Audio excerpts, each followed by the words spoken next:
I'm here to talk on mergers and acquisitions.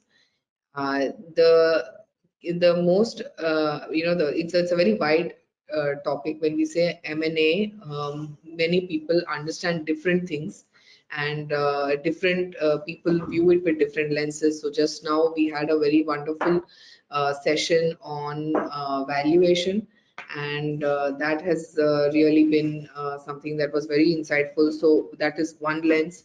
The other lens is the documentation, and the third lens is the merging of the cultures, the HR, and the actual businesses on ground. What I am going to take care of course, being a legal professional, what my topic, the way I'm going to approach it, is more from the process of it in the legal sense, and the what are the different things that you need to think through as a concept, as a legal concept, while you're dealing with M&A transactions. Firstly, M&A transactions are not something that are what do you call it? They are not something that are very straight-jacketed. When we say M&A, it includes a lot of wide varieties of transactions. I've just put down a few options of seeing what are these varieties, what are these different types of acquisitions that happen, and how is one different from the other. So the first type of acquisition that you can see here is the overseas investment. That is what has picked up in the last 2 or 3 years. Many Indian businesses are investing abroad in different sectors, whether it is mining, whether it is whether it is air travel, whether it is logistics. They are investing abroad. India is also receiving investments. In fact, in 2021 and 2022, the amount of investments has gone up substantially from the year 2020, despite the pandemic. And with RBI opening up and making things simpler in terms of overseas investments has really taken a big leap forward. Why is this different from any other type of investment in terms of process? Is of course because the investment requires you to understand and to appreciate the legal nuances of a jurisdiction that's not India. Indian laws are well known to everyone. It is easier to you'll find a lawyer around you. You will know lawyers, so you'll be able to reach out to them.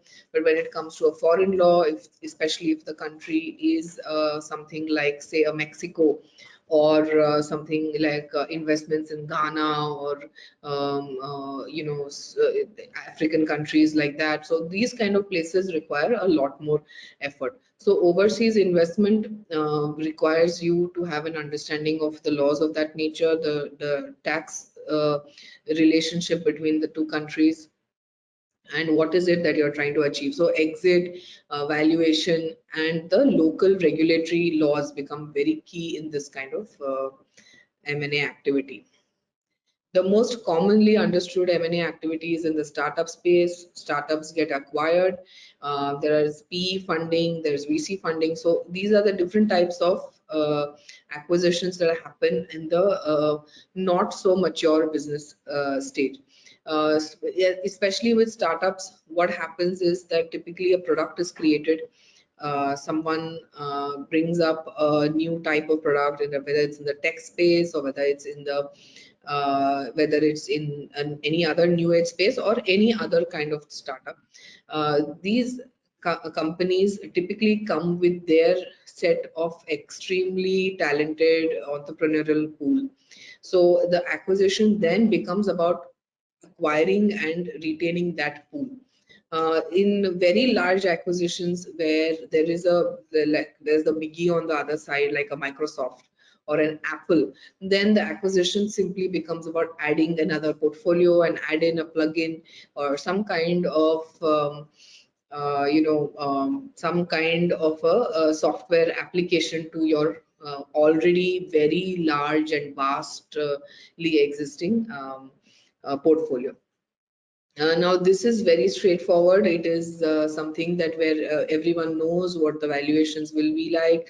The it is also something where there's a lot of material available.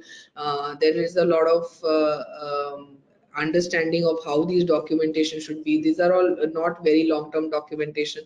It is something where you see that very quickly you enter into a documentation, and very quickly in 2 or 3 years, depending on how well the startup or the young business is doing, there is again another round, and the documentation sort of, the first documentation sort of takes the backseat.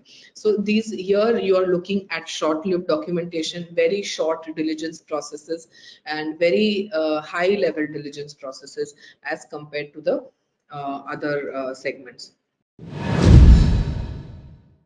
Acromic point.